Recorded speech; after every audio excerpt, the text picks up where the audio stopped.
ಮಾತಿನಿಂದ ಮಾತುಗಾರಿಕೆ ಕಡೆ ಹೋಗೋಣ ಸರ್. ಭಾಷೆಯಿಂದ ಭಾಷಣ ಅಂತ ಬೇಕಿದ್ರೆ ಅಂದ್ಕೊಳ್ಬೋದು.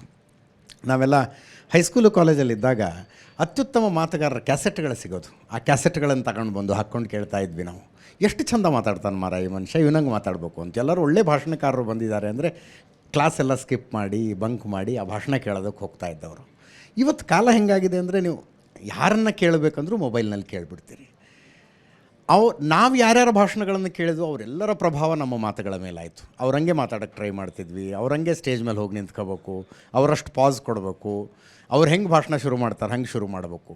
ಇವತ್ತು ನಮ್ಮೆದುರಿಗೆ ಸಾವಿರಾರು ಉದಾಹರಣೆಗಳಿದ್ದಾವೆ ಅತ್ಯುತ್ತಮ ಮಾತುಗಾರಿಕೆಗೆ. ಬಟ್ ಮಾತುಗಾರಿಕೆ ಬರ್ತಿಲ್ಲ, ಒದ್ದಾಡ್ತಾರೆ ಮಾತಾಡೋದಕ್ಕೆ. ಯಾವುದೋ ಒಂದು ಸನ್ನಿವೇಶಕ್ಕೆ ಒಂದು ಶಬ್ದ ಹೊರಗೆ ತರೋದಕ್ಕೆ ಒದ್ದಾಡ್ತಾರೆ. ಯಾಕೆ ಹಿಂಗ್ಯಾಕಾಯಿತು? ಇದು ಪ್ರಾಬ್ಲಮ್ ಆಫ್ ಪ್ಲೆಂಟಿನಾ ಅಂತ? ಪ್ರಾಬ್ಲಮ್ ಆಫ್ ಪ್ಲೆಂಟಿ ಅಲ್ಲ ಇದು. ಕನ್ನಡದಲ್ಲಿ ಒಂದು ಗಾದೆ ಇದೆ ನೋಡಿ, ಹಳ್ಳಿಯವ್ರಿಗೆ ಅರ್ಥ ಆಗುತ್ತೆ. ಅದು ಒಂದು ಗಾದೆ ಕಟ್ಟಿದ್ದಾರೆ, ಬಳಸ್ತಾ ಇದ್ರೆ ನಂಟು, ಬೆಳಗ್ತಾ ಇದ್ರೆ ಕಂಚು. ಬಳಸ್ತಾ ಇದ್ರೆ ನಂಟು, ಬೆಳಗ್ತಾ ಇದ್ರೆ ಕಂಚು. ಭಾಷೆನಷ್ಟೇ, ನೀವು ಬಳಸ್ತಾ ಬಳಸ್ತಾ ಬಳಸ್ತಾ ಬಳಸ್ತಾ ಅದನ್ನು ಬೆಳಗಿಸ್ಬೇಕು. ಎಸ್. ಆದರೆ ಬಳಸೋದು ಅಂದರೆ ಒಂದು ಎಚ್ಚರ ಇರಬೇಕು. ಏನಂದರೆ ಒಂದು ಸಲ ಬಳಸಿದ ಹಾಗೆ ಮತ್ತೆ ಮತ್ತೆ ಬಳಸಿದ್ರೆ ಅದು ಸವಕಲಾಗುತ್ತೆ. ಎಸ್, ಕ್ಲೀಶೆ ಅಂತಾರೆ ಇಂಗ್ಲೀಷ್. ಅದು ಸವಕಲಾಗುತ್ತೆ. ಭಾಷೆ ಈಗ ಸತ್ಯವಾಗ್ಲೂ ಹೇಳ್ತೀನಿ ಅಂತಾನಲ್ಲ, ಅವನು ಮೊದಲನೇ ಸಲ ಹೇಳಿದವ್ರು ಮಾತ್ರ ಸತ್ಯ ಹೇಳಿರ್ತಾನೆ, ಇನ್ನು ಉಳಿದವರೆಲ್ಲ ಸುಳ್ಳು ಹೇಳೋಕ್ಕೆ ಹೇಳೋದು ಅದನ್ನ. ಎಸ್. ಇನ್ನು ಅವನು ಸತ್ಯವಾಗ್ಲೂ ಹೇಳ್ತೀನಿ ಅನ್ನೋಕೆ ನಮ್ಮ ತಾಯಣ್ಣ ಹೇಳ್ತೀನಿ, ಭೂಮಿತಾಯಣ್ಣ ಹೇಳ್ತೀನಿ, ನಮ್ಮ ಅಪ್ಪನ ಹೇಳ್ತೀನಿ, ಇಲ್ಲಿರೋರು ಎಲ್ಲರ ಮೇಲೆ ಅದು ಹಂಗಂದ ಅಂದರೆ ಇವ್ನು ಸುಳ್ಳು ಹೇಳೋಕ್ಕೆ ಇವೆಲ್ಲ ಹೇಳ್ತಾವ್ರೆ ಅಂತ. ಅಂದರೆ ಮೊದಲ ಸಲ ಹೇಳಿದವನಿಗೆ ಸತ್ಯವಾಗ್ಲೂ ಹೇಳ್ತೀನಿ ಅಂದವನಿಗೆ ಸತ್ಯವನ್ನೇ ಹೇಳಬೇಕು ಅನ್ನೋ ಹಠ ಇರುತ್ತೆ. ಆಮೇಲೆ ಹೇಳೋವನಿಗೆ ಅವ್ನು ಸೋಗಲಾಡಿ ತನಕ್ಕೊಂದು ಗುರಾಣಿ ಆಗುತ್ತೆ, ಸತ್ಯವಾಗ್ಲೂ ಹೇಳ್ತೀನಿ. ಭಾಷಣಗಳಲ್ಲೂ ಅಷ್ಟೇ. ಭಾಷಣದಲ್ಲಿ, ಬರವಣಿಗೆಯಲ್ಲಿ, ಯಾವುದೇ ಭಾಷೆ ಆಗಲಿ, ಸವಕಲು ಶಬ್ದಗಳನ್ನು ಬಿಟ್ಟು ಮಾತಾಡುವವನು ಮಾತ್ರ, ಈ ಕ್ಲೀಶೆಗಳಿಗೆ ನಾಚಿಕೊಳ್ಳೋನು ಮಾತ್ರ ಒಳ್ಳೆ ಮಾತುಗಾರ ಅಥವಾ ಒಳ್ಳೆ ಬರಹಗಾರ ಆಗ್ತಾನೆ. ಈಗ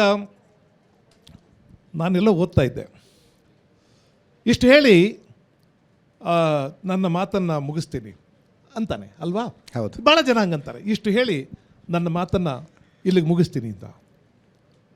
ನೀವು ಸ್ವಲ್ಪ ತರಲೆಯಾಗಿ ಯೋಚನೆ ಮಾಡಿ, ಇನ್ನೇನು ಮಾತಾಡಲ್ವಾ ಅಂತ. ಇವತ್ತು ಮುಗಿಸ್ಕೊಬಿಡ್ತಾನ ಮಾತು, ಇನ್ನು ಮಾತಾಡಲ್ವಾ ಅಂತ. ಅರೆ ಹಂಗೆ ಯೋಚನೆ ಮಾಡೋಕ್ಕೆ ಶುರು ಮಾಡಿಬಿಟ್ರೆ ಇವನು ಹಂಗೆ ಹೇಳ್ಬಾರ್ದು ಅಂತ ಅನ್ನಿಸ್ಬೇಕು ಯಾವಾಗಲಾದರೂ. ಹೌದು ಹೌದು. ಆಮೇಲೆ ಇದಿದೆಯಲ್ಲ, ಅಜಿತ್ ಅವರು ತುಂಬ ತುಂಬ ಕೆಲಸಗಳ ಮಧ್ಯೆ ಇರ್ತಾರೆ, ಆದರೂ ಕೂಡ ಅವ್ರಿಗೆ ಎಲ್ಲ ಕಾರ್ಯವನ್ನು ಬದಿಗೊತ್ತಿ ಇಲ್ಲಿಗೆ ಬಂದಿದ್ದಾರೆ ಅಂತ. ಎಷ್ಟೋ ಜನಕ್ಕೆ ಬದಿಗೊತ್ತಕ್ಕೆ ಏನು ಕಾರ್ಯವೇ ಇರಲ್ಲ, ಏನಂತ ತಲೆ ಹೋಗೋ ಕೆಲಸ ಇರಲ್ಲ, ಆದರೂ ಕ್ಲೀಶೆ ಹೇಳಬೇಕು ಹೇಳ. ಆಮೇಲೆ ನಿಮ್ಮನ್ನೆಲ್ಲ ನೋಡಿ ನನಗೆ ಭಾಳ ಸಂತೋಷ ಆಯಿತು ಅಂತ. ಸರಿಯಪ್ಪ, ನನಗೆ ಸಂತೋಷ ಆಗೋದು ಯಾವ ದೊಡ್ಡ ವಿಷಯ ಅಂತ. ನನಗೆ ಸಂತೋಷ ಆಗುವುದು ನನ್ನ ಕ್ರಿಯೆಯಲ್ಲಿ ಕಾಣಿಸ್ಬೇಕೇ ಹೊರತು ಮಾತಲ್ಲ. ಎಸ್. ನನ್ನ ಮುಖದಲ್ಲಿ, ನನ್ನ ಕಣ್ಣಲ್ಲಿ, ನನ್ನ ಪ್ರತಿಕ್ರಿಯೆಯಲ್ಲಿ ಕಾಣಿಸ್ಬೇಕೇ ಹೊರತು ಮಾತಲ್ಲಿ ನನಗೆ ನೀವು ನೋಡಿರ್ತೀರಿ ಇವೆಲ್ಲ.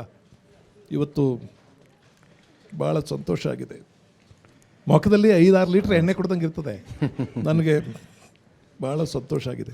ಅರೆ ಸಂತೋಷ ಆಗಿದೆ ಅನ್ನೋದು ಶಬ್ದದಲ್ಲ, ಮುಖದಲ್ಲಿರಬೇಕದು. ಸಿಟ್ಟು ಬಂದಿದೆ ಅನ್ನೋದು ಮುಖದಲ್ಲಿರಬೇಕು, ಅವನ ವ್ಯಕ್ತಿತ್ವದಲ್ಲಿ ಕಾಣಿಸ್ಬೇಕು, ಅವನ ಕ್ರಿಯೆಯಲ್ಲಿ ಕಾಣಿಸ್ಬೇಕು. ನಮ್ಮಲ್ಲಿ ಭಾಳ ಜನ ಮಾತಾಡ್ತಿರ್ತಾರೆ ನೋಡಿ, ಇವತ್ತು ಏನೇ ಕಷ್ಟ ಆಗಲಿ, ಎಷ್ಟೇ ತೊಂದರೆ ಆಗಲಿ, ನಾವು ಹೋರಾಟ ಮಾಡೇ ಮಾಡ್ತೀವಿ, ಕಾರ್ವೇ ಕಾಣಿಸಲ್ಲ ಸರ್ ಮಾತಲ್ಲಿ. ಈಗ ಅಂತಿರ್ತಾನೆ ಸುಮ್ಮನೆ, ಕಮಿಟ್ಮೆಂಟ್ ಕಾಣಿಸಲ್ಲ, ಎಸ್, ಬದ್ಧತೆ ಕಾಣಿಸಲ್ಲ. ಜನಗಳಿಗೆ ಮಾತಿನಿಂದ ಆಚೆಯ ಸುಳಿವುಗಳನ್ನು ಸ್ವೀಕರಿಸುವಂಥ ಶಕ್ತಿ ಇರುತ್ತೆ. ಬರೀ ಮಾತನ್ನು ಅರ್ಥ ಮಾಡಿಕೊಳ್ಳುವಷ್ಟು ಮೂಕವಲ್ಲ ಸಮಾಜ ಇದು.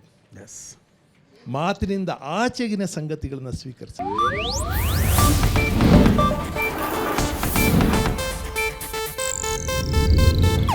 ಇದು ಏಷ್ಯಾನೆಟ್ ನ್ಯೂಸ್ ನೆಟ್ವರ್ಕ್ ಪ್ರಸ್ತುತಿ.